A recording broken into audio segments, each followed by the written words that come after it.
Madridistas, how are you? Christian Paredes, founding member, Peña Madridista Sur de California. Thank you so much for joining us this latest episode of Message from the Chairman. This is a special edition because the draw occurred for the 66th edition of the UEFA Champions League. We all know that hymn, obviously. Madridistas, 13-time champions, going for number 14. The road to Istanbul, take 2, because of this coronavirus pandemic, starts later this month in October. And the group stage is now set. We are going to go over every single group, especially Group B, where Real Madrid reside. But I'm going to do this with a very, very special guest. She's coming to us from Toronto. She is the producer, leader of the Play-by-Play podcast, a aficionado by every stretch of means, especially in Calcio and Serie A, but obviously for European soccer, she has a lot of knowledge about the teams that are going to be in this group stage for Champions League. So let's bring her on in, Sabrina Belmonte. And there she is, Sabrina. Hi. How are you? I'm great. How are you doing? Fantastic. Thank you for joining us on Message from the Chairman on Executive Madridismo. I gave a little bit of a flavor of you being on the Play-by-Play podcast. Tell us a little bit about your show, about your passion for the sport.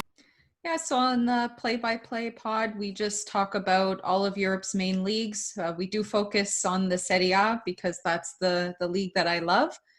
I got into football just from, through my dad, diehard Milanista. So I'm the same, love Milan despite the hard times they've been going through. And everything to do with soccer, as we call it here in North America, and just enjoy watching all the competitions I can. Absolutely. That's fantastic. And same over here. I learned the sport through my family. I'm of Argentine descent. It's been pretty much part of my blood to follow soccer and following Real Madrid for 20 years. I totally understand with Milan being a 7-time champion of Champions League. So you know all about this tournament. Unfortunately, not in this year's edition, but hopefully you'll make it back very, very soon. Yeah, I hope. Yeah, we shall definitely see. So let's dive right into it. So the draw occurred for the Champions League, and so I have them down here. All right, so we're gonna just list them one by one. So in Group A, we have the defending champions Bayern Munich from Germany playing Atletico de Madrid, Salzburg in Austria, Lokomotiv Moscow. That's Group A. Group B includes Real Madrid, the 13-time champions, Shakhtar Donetsk from the Ukraine, Inter Milan, which is your rival, obviously, in the city, and then Borussia Mönchengladbach. I have to say that 3 times in a row to get an A+ in this show. But anyway, they're rounding out Group B with Real Madrid. Group C, you have Porto from Portugal, Manchester City from England, Olympiacos from Greece. You have Marseille from France. Group D, you have Liverpool, which were the champions of 2019, Ajax from Holland, Atalanta, which you know very well, Atalanta from Serie A, and then Midtjylland, I think that's how you say it, Midtjylland from Denmark, if that's the way you can pronounce that. Group E, you have Sevilla from Spain, Chelsea, Krasnodar from Russia, and Stade de Rennes from France. I think that's a French team that joins that group. Group F, we have Zenit St. Petersburg from Russia, Borussia Dortmund from Germany, Lazio, another Italian team, and Club Bruges from Belgium. Group G, we have Juventus, which are the reigning Serie A champions practically this entire decade. I mean, pretty much, right? Along with Bayern Munich, that's been doing domination over in Germany. They got Barcelona, so we're going to get into that one very, very shortly. Dinamo Kiev from the Ukraine, Ferencvárosi from Hungary. This is a debut team as the Hungarian champs. And then the last group, which is Group H, we have PSG from France, Manchester United in England, Leipzig from Germany, and Istanbul Başakşehir from Turkey. So we have the groups there. So what did you think when the groups came out? Did you think that there was an automatic group of death? Or you thought that they were evenly balanced? What do you think? I think this year was a little bit different from previous years where we could all point to one group and say, that's the group of death. I actually think that this year's draw is really balanced. There are some groups that are definitely tougher than others, but I think overall, each group is really well balanced. You have two teams where you think you might know who will go on, but there's also that third team that definitely is still in the running. Right, exactly. Yeah, I think the same way too. And actually, so that everyone understands that the Russian and Ukrainian teams could not be grouped in the same group for political reasons, obviously. So, in years past, there was a possibility of a group of death that you would have out of these eight. There would be one or two, and since that kind of threw it out of the mix, that you would have the ability for there to be a group of death, then it's more balanced as you see as we get into it. So let's go right into it. Group A, we have Bayern Munich, which are the six-time the winners, defending champions. They've won five titles this year in 2020. Atletico de Madrid being a three-time finalist. They've added Suarez. Salzburg is a seven straight Austrian champions. Lokomotiv, Russian league runners-up. What do you think about Group A for Bayern Munich? Well, I think it's going to be a tough group, but Bayern has been absolutely dominant, and not just in the Bundesliga. They've been doing great in Europe. They had an impressive run in last year's tournament, and it just seems like nothing can stop them. Like you said, the amount of trophies they won this year has been absolutely incredible. So I definitely think they're going to come out on top. I don't think anyone could argue with that. I think Atletico Madrid will definitely be in close contention for that second spot. Adding Suarez has been a really good addition for them. We all thought he was going to end up going to Juventus, which didn't happen. We won't talk about the whole citizenship thing. But I think Salzburg has a chance. Like, I think they should not underestimate Salzburg. They can definitely sneak in if Atletico take their foot off the gas. But I think when it all is said and done, it's going to be Bayern and Atletico. Yeah, I do agree with you. It's very hard for me to pick against Atletico out of this group because they literally would have to trip up against Salzburg or Lokomotiv. The thing is, they even could take a draw from Bayern Munich. I mean, they Yeah. could. It's possible. But Salzburg, you're absolutely correct about Salzburg because being seven straight champions of a league, I mean, you literally have a team that is very well built, that is well managed. They know exactly what their system is. The role players know exactly what they have to do. They're really going to take every Champions League group game very seriously, and they could, that those games against Atletico could decide second place. Mm-hmm. I mean, that really could happen if they beat Atletico on the road. That home game becomes even more important because it could knock out Atletico and send them into Europa League, which Mm-hmm. is a travesty for that club because they're trying to win their first ever Champions League trophy. So we'll see how that. Lokomotiv, I mean, they have mostly national talent. Looking at their squad, I mean, they ran runners up for the Russian league. They're going to try to get into Europa League. They're trying to battle with Salzburg to get into Europa League. Yeah. So I think you and I, Bayern and Atletico will most likely advance out of it, unless there's a wild card where Salzburg surprises. But most likely it'll be Bayern and Atletico. I think that's correct. All right, let's move on to Group B. All right, here we go. This is the big one. So you have Real Madrid, Shakhtar Donetsk, Inter Milan, Borussia Mönchengladbach. So what do you think about this group for Real Madrid?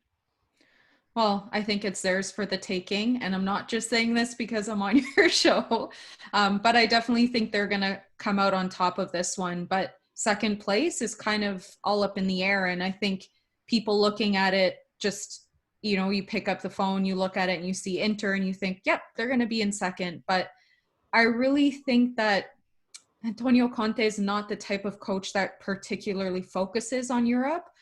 We've seen he has a lot of success in the domestic leagues, and the way that they structured this transfer market, he definitely is trying to win and trying to win now. But I think what he's trying to focus on is winning the Italian league. So Inter can definitely do it. They can definitely finish second. I don't think they have a prayer of finishing in first, but I don't know, both Shakhtar and Borussia Mönchengladbach are extremely strong teams. And if Inter goes in with this mentality of, if we get out, we get out, then it's going to end. They won't come through. So I think definitely Real Madrid is going to come in first. I'll say it's a toss-up for me between Inter and Shakhtar Donetsk. All right, I'm going to be a little bit harsher on Madrid than you are. I really appreciate the thought, and I do understand where you're coming from, and yeah, conventional wisdom would state that Real Madrid should advance being first out of this group. But the thing is that Real Madrid is not what it used to be 4 or 5 years ago. I mean, where Cristiano Ronaldo was there dropping 40, 50 goals a season, where the defense was in their prime, where they were just killing opponents left and right, especially in Europe. The way that I see this group shaking out is that Inter Milan is going to cause some real problems for Real Madrid because of the matchups on defense, on offense, because they have Lukaku up top. That's a very difficult matchup for Real Madrid with the center backs. So that Inter might take points away from Madrid. I'm not sure how, if it's home or away, I don't know yet. But Shakhtar Donetsk, I saw them in Europa League, this in August. Shakhtar Donetsk is a dangerous opponent. One, because they know how to win together within their league. They have mainly Brazilian talent, really fast, athletic players. Madrid is very slow, very old. I mean, you know what I'm saying? There's a very different type of a matchup there where if Madrid don't impose the will, Shakhtar can really hurt them. And then Borussia Mönchengladbach, that's a physical team, and they're in a big league. I mean, they could take points away from Inter. They could beat Shakhtar Donetsk. I think they match up very well against those other two teams. I think that Real Madrid will win the group. I still believe they will win the group, but it's not going to be 15, 16 points. It's going to be maybe 10, 11, where it gets into the fifth and sixth match day where it's going to decide who's going to win. So we have to see how that shakes out. But again, I think Shakhtar Donetsk is a team that can really advance out of this group. I think that it's accessible for them. I know that they got sloshed by Inter in the semifinals of Europa League, but that was one game. These are two. I think Shakhtar well managed. I think that they can definitely take what they learned from that and apply it here, and they could actually send Inter to Europa League. That would be a shock. That definitely would be a shock. So I think Real Madrid and Shakhtar would be my choices to get out of this group. Inter would go to Europa League. So let's move on to Group C. So we have Porto, Manchester City, Olympiacos, and Marseille. So what say you? I think this is a really balanced group. I think that we're all default to, Manchester City is going to go through right away, but they've proven in the past that they can sometimes let teams get the best of them. In the end, I still think that they will come out on top in that group. And then, I don't know, it's for me, I would say Porto for the second to come out of the group, but just even Olympiacos and Marseille, it's just such a evenly matched group. But I think in the end, I'm going to go with FC Porto. We know that Portuguese teams tend to, do pretty well in this tournament. And I hate putting my name on that because it's so close. But I'm going to say Manchester City will come out on top and Porto will come in second. This could be a group of death because you don't know who's going to come out of it. That's by definition. So this could be one of them. I totally understand where you're coming from. I mean, Porto, they're the two-time winner. They do have a veteran ball club because they got Pepe as the captain. They're going to battle, I think, with Manchester City. Manchester City just has so much talent, top to bottom. And their manager he's been in this position so many times. It's really hard to bet against Manchester City. I mean, they literally would have to trip over themselves multiple times. I mean, they'd have to lose to Olympiacos, lose to Marseille, rack up the losses to really put them in doubt. The team that I think could be a wild card that could advance is Marseille. I think Marseille, they're the runner-up of Ligue 1. They do have a lot of national talent, but they could challenge Porto in getting out of this group. I think that they would give a really good shot. Those would be great games. Porto, Marseille, I think that's very about close second right there, those two games. So definitely, we'll see how that goes. All right, so Manchester City, I say Marseille, you say Porto, but I mean, again, we'll see how this shakes out. It's a really balanced group. It's really nice to see. Group D, we have Liverpool, Ajax, Atalanta, and Midtjylland. If I'm mispronouncing, I apologize to my Danish supporters and followers out there. So what do you think, Sabrina, about this one? Yeah, unfortunately for them, I think they're going to finish bottom. So sorry. But for the other three teams, I think that this is probably going to be the most entertaining group. We all know how amazing Liverpool is. Ajax is always like a hotbed of young talent. And Atalanta, I mean, if anybody watched them, I mean, I watch them every week in the Serie A, but if you don't watch the Serie A, I'm sure you took notice of them last year in their run in the Champions League. I mean, they were a few minutes away from eliminating PSG, who ended up making it to the final. And I mean, like literally minutes away. They are such an exciting attacking team. They have the way they play, they have a cohesiveness throughout their whole team. Their captain, Papu Gomez, who for so many years was so underrated for anyone who did not watch the Serie A, has been just instrumental in making this team flow. And their manager, Giampiero Gasperini, he really knows how to get the best out of his players. And there's a lot of times where Atalanta players will move on to another club and they don't really reach the heights that they thought they would when they were at Atalanta. And that's just because Gasperini knows exactly where to play these players and how to play them to get the best out of them. So I think it's going to be really tight. I think Liverpool will come out on top. They have a really strong squad. I don't think anybody can argue against that. And I think that it's going to be a real battle between Ajax and Atalanta. But the really great thing about Atalanta is that on their day, they can beat anyone. So even if I was Liverpool, I'd be a little bit worried about facing Atalanta. Yes. And this right here is my group of death. I looked at all 8 groups. This is my group of death. You got Liverpool 6-time winners. They added Thiago Alcantara. They added Jota. In my opinion, behind Bayern Munich, they're the second favorite to win the tournament. They got better.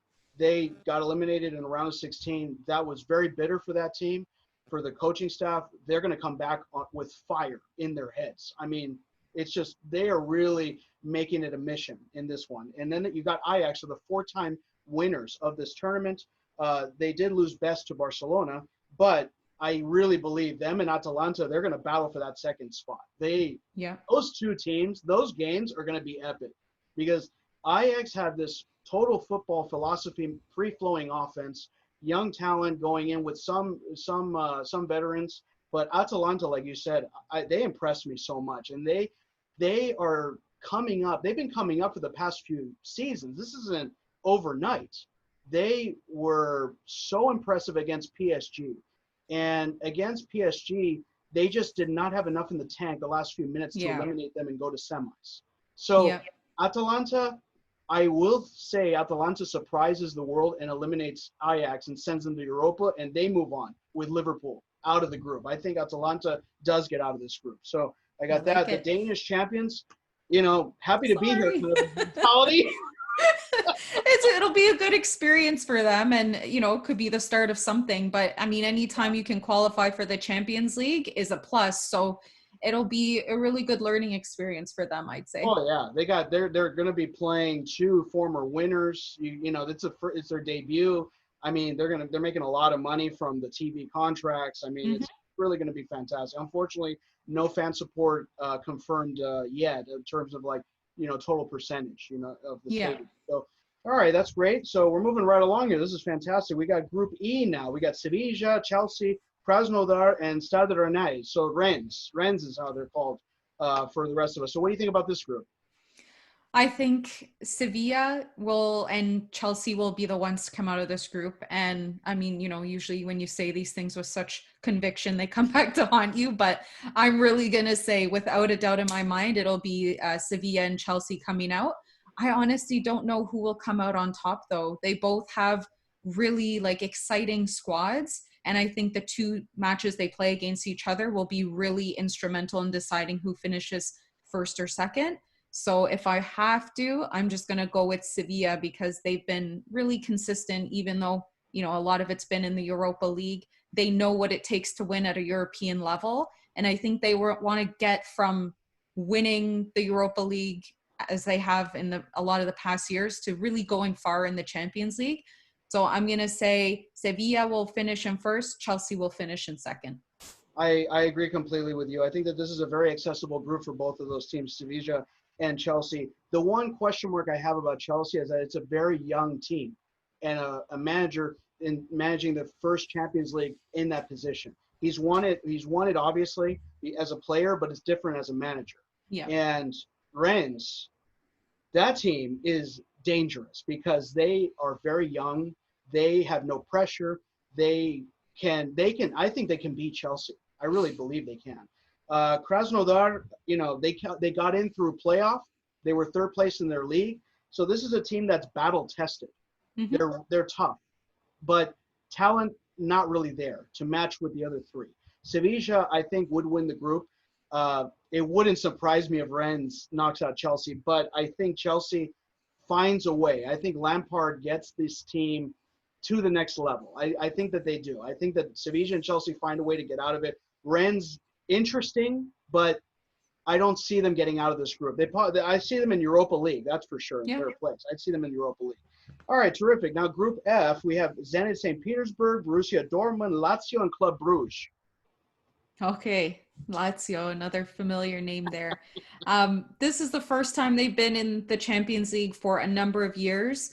This has been their goal to just qualify for the Champions League for probably the last 5 years.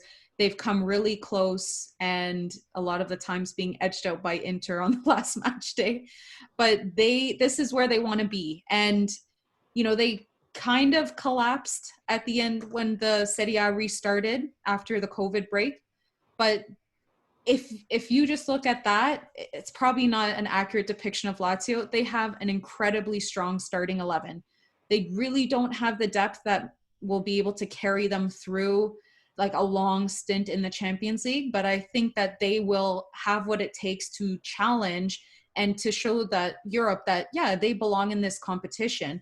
I think they won't be able to top it the way I think Borussia Dortmund will definitely be able to get that top spot, I would say, pretty easily. But I think Club Brugge, I think they're going to finish in fourth. But I think between Zenit St. Petersburg and Lazio, it's going to be a battle to who comes in second. And Lazio, they've got what we say in Italian, grinta. They just like a fight. They know they'll do what it takes to come out and get the win. And I think for their players, especially, players that have stuck with the team, wanting to play with the team in Champions League, like Sergej Milinkovic-Savic, who in himself is an extremely special talent. And I don't think the world quite saw that with his last World Cup, which was unfortunate. So I think Lazio might be a team that people tend to underestimate, but I really don't think you should. So I think I'm going to be confident. I'm going to say Borussia Dortmund comes in first, Lazio comes in second, but I think it's going to be really close between them and Zenit St. Petersburg. Okay, yeah, that's fantastic. Yeah, I do agree. I think that Dortmund and Lazio will advance out of this group. Immobile being the goal scorer that Lazio, I mean, you need to have that in the arsenal. You have to have a goal scorer that you can depend on, especially in these games where it will be very close, and that will be the difference maker. And Lazio have it. Zenit St. Petersburg, I mean, again, the talent level to match with Dortmund and the physicality with Lazio, maybe it's there, but I don't see them beating Lazio. Club Brugge, another team that is there that will probably compete with Zenit for Europa League standing for place in the Europa League.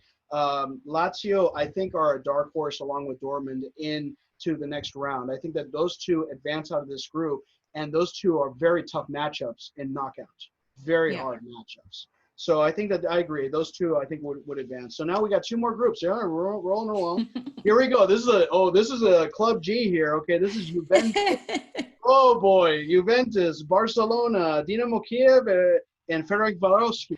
I mean, no disrespect to the other two clubs, but I can't see a way that Juventus and Barcelona don't come out of this. I just don't know who's going to finish first or second. And I think, there's the two clubs, both Barcelona and Juventus, are in transition. We all saw what happened over the summer, or I guess the break, because it kind of wasn't really a full summer that we had with Barcelona. It was on hybrid. It's a hybrid summer. Yeah, exactly. The whole Messi saga, we knew, and we all knew that he was going to end up staying at Barcelona. But I think that this time he was actually thinking of leaving. He just wasn't allowed to leave. They let go of some other players like Suarez, and Messi, out of someone who rarely ever speaks up, was very vocal about he's not surprised at the club, what they can do. So I think there's a little bit of turmoil still in Barcelona, but that doesn't take away from the fact that they are still a strong squad. They have had a lot of disappointments in the recent years in the Champions League, some pretty embarrassing exits. We don't have to bring that up, but I'll bring it up. Oh, of course. I'll bring it up. Yeah. The 2-8. You ate to see it. Well, I enjoyed every minute of it. Every month. Yeah.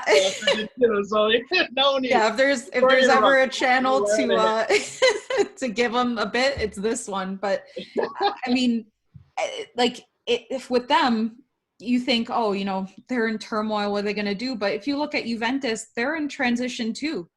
Again, a really strong squad. Each squad, you have generational talents, Ronaldo and Messi. So at the end of the day, it's always going to be an exciting matchup to see those two go against each other. And it's been a while since Ronaldo was at Madrid, since they've actually gone up against each other. So I think that anticipation in itself is going to cause for a really interesting matchup. But, you had Juventus, who lost in the Champions League last year to Lyon, which was a huge disappointment. It cost Maurizio Sarri his job. And in a shock turn of events, they hired Andrea Pirlo, who a week prior to his appointment as the coach of the main squad was just hired for the under-23 squad. And when he was appointed as the main team manager, he didn't even have his coaching badges yet. So they were saying, if his thesis wasn't accepted at the Italian coaching school, Coverciano, that he would have to have someone on the bench with him that had his badges that could be the coach. So they, some people were very optimistic, saying he knows Juventus, he knows the way this club operates, the way he wants to operate, the professionalism that comes along with what we call the stile Juve, the style of Juventus. Something that Maurizio Sarri did not have. It just wasn't a good fit there. But at the same time, this for Pirlo is a trial by fire, because Juventus, they've won the league the last 9 years. I don't think they really care about winning the league again. I think if he wins the league, that's just status quo, that's expected. What they really want is to win the Champions League. So this group is probably a good group for him to come up against, because their only competition really is Barcelona. And to have the two of them, kind of in a little bit of turmoil, to be able to get out of the group will be good. So I just think that what's going on at Juventus is a little more settled than what's going on at Barcelona. And I'm going to say nothing to do with the GOAT debate. I just think on a club level, Juventus will come in first and Barcelona will finish in second. And that is a surprise finishing if it occurs that way, because Barcelona over these past few years has won their group. They have not come in second. So that has been their MO in Champions League up until, and we'll see how it goes in this group. But yes, it is true. Juventus, I mean, there were changes. They lost Pjanic to Barcelona. They lost Higuain. They added Arthur. They added Morata. So there were changes there. They have the new managers you mentioned. Dynamo Kiev, runners-up of the Ukrainian league. This is a team that could cause Juventus problems, because like you mentioned with Pirlo being a first-time manager at this senior level, you're coming up against a team like that is well managed, that is well balanced. And if you don't get results against that type of a team, you really put a lot of pressure on the games against Barcelona, because you have to get points. And that is something that could happen. Dynamo Kiev could be a team that could steal points away from Juventus or even Barcelona, because these two teams are, as you said, transition. Barcelona have a new manager in Koeman. They had a lot of changes as well. They added, like I said, Pjanic, Best from Ajax. They lost Rakitic. They lost Arthur, Vidal, Suarez. They added Coutinho, Trincao. Like, they had just a makeover of a number of players in certain key positions. But they maintained that franchise player that you mentioned. There was I was watching other series on Netflix, so I was more entertained with other shows out there than that telenovela that was being broadcast on sports media. So, but anyway, as you mentioned, Uh, the Hungarian champions, their debut, just like the Danish champions, happy to be here. We'll see if they can get a point or two from a couple of these big teams. It'll be a huge victory for them. I don't expect much of them. Dynamo Kiev, I have them in Europa League, so I do see it. Juventus, I do see pulling out. Cristiano finds a way to get the team to win the group, and Barcelona finishes in second, which makes it if that happens, that round of 16 draw. Those teams that won the group are going to possibly run into Barcelona. Yeah, exactly. Oh, yeah, right. And here we go. The last group, Group H. Group H, you got, like I said, PSG, Manchester United, Leipzig, and Istanbul. So what do you think about this final group? Well, I think that PSG will definitely be raring to go. They were so close to winning it. And just like Juventus, that has been their main focus for so long, is to win the Champions League. So I think they're going to go all in. They're the same kind of situation as Juventus, in the fact that their league, they could kind of just take their foot off the gas. It's kind of expected for them to win the league. It's something they don't have to really fight too hard for. No offense to anyone about Liga. I think it's a great league. I just think that they own that league. They've been the champions for so long that their main focus is going to be the Champions League. And, Manchester United, I know a lot of fans are still really upset, Glazier's out. We're always hearing Glazier's out. But, I mean, they look at them. They're back in the Champions League. They have a really good group to come back in. I think they might run into some trouble with RB Leipzig. That's a really tough opponent. Anytime you come against a team from Germany, you know that they have an amazing work rate and just really good mindset when they come into a match. Sorry for Istanbul Başakşehir. I don't think they're going to make it through. I think they'll end up finishing in fourth. So I think PSG, they're going all in. They're going to finish in first in this group. And then I think it's going to be really tight between Manchester United and Leipzig. But I think Manchester United is going to end up finishing in second in this one. Oh, okay. Well, PSG, I agree with you. I think they're going to win the group. I mean, they came very, very close, but I mean, they're going to go in to win this group and really they're hunting for that first ever Champions League time. They have spent, I believe, €1.5 billion this past decade, and they're still starving children in Africa. But that's another story. Yeah. Another story. Anyway, moving on to the group here. Leipzig, I think, will advance. I think Leipzig are a better team than Manchester United. Watching that team this entire decade after Sir Ferguson, they have talent at certain positions, but they're just disjointed. Left foot doesn't know what the right foot's doing in certain key moments. They would counter press, and there would be the second line would be way far behind, and I would see Rashford look behind at his line and say, "Hey, move up this way." Just they're not on the same page. It just I don't know. I don't trust Manchester United. Like if it was Sir Alex Ferguson managing, yes, I have them winning the group. I mean, yes, of course. Like it's a staple, like a Tesla. It's good to go. This one I just don't. The big name, some big players, but Leipzig. I mean, when the way that they took out Atletico Madrid in the quarterfinals in August, I was really impressed with that team. They are very good. And against PSG, there was some infantile errors they made in the back that allowed for those goals that PSG scored, and it was just game over. So I think Leipzig, they're not going to do much against PSG, but Man U, I think that they can edge ahead of Man U. Man U goes right back to Europa League, which, I mean, it's been pretty much their MO the past few years, So I actually have Leipzig and PSG moving on. All right, so we went through the groups. That's fantastic. That's really great. Any final thoughts regarding these groups? Any of the big games that you're looking forward to, that you're setting that DVR? Right? I think obviously everyone's going to be watching, like I said, Juventus versus Barcelona, because they want to watch Messi versus Ronaldo again. But really, I have to say, guys, don't sleep on Juventus new midfielder Dejan Kulusevski. He is an incredible talent. Struggled a bit in the game against Roma on the weekend, but he's really hit the ground running at Juventus overall.